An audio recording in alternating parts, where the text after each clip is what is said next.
國人一定要戴平安球，平安球背後嘅寓意歷史係乜嘢？今日淺淺分享3個原因，等你知道人見人愛嘅平安球到底好喺邊度。第一點係平安球嘅歷史，從祭祀禮器到民間護符。其實平安球嘅歷史咧可以追溯到新石器時代。玉璧喺先秦時期咧係一種祭祀禮器，象徵凡人同神明溝通嘅媒介。周禮記載嘅以蒼璧禮天，後來到咗漢代之後咧，呢個玉璧咧就變成通俗化啦，成咗貴族戴嘅一啲吉祥之物。所以玉璧就係平安球真正嘅原型。明清時期民間咧就將玉璧咧做成好似錢幣咁樣嘅形狀，就係外圓內方，演化成懷古玉佩，即保留圓融造型，亦蘊含住財富嘅意義。最後到咗清末近期咧，懷古嘅呢個名咧就有啲唔係咁好聽啦。後來啲人就將佢改為更加通俗嘅平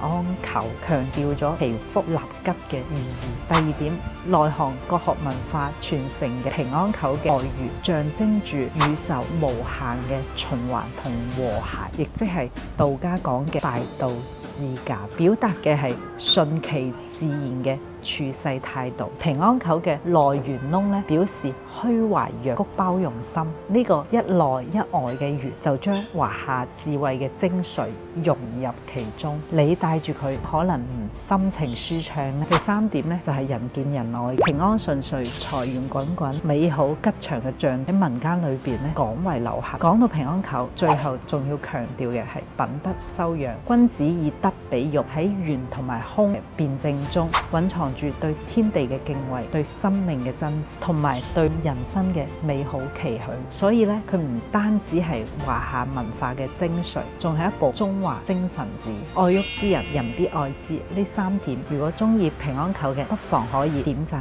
收藏一下。讀翡翠文化，關注淺淺，我哋下集再見。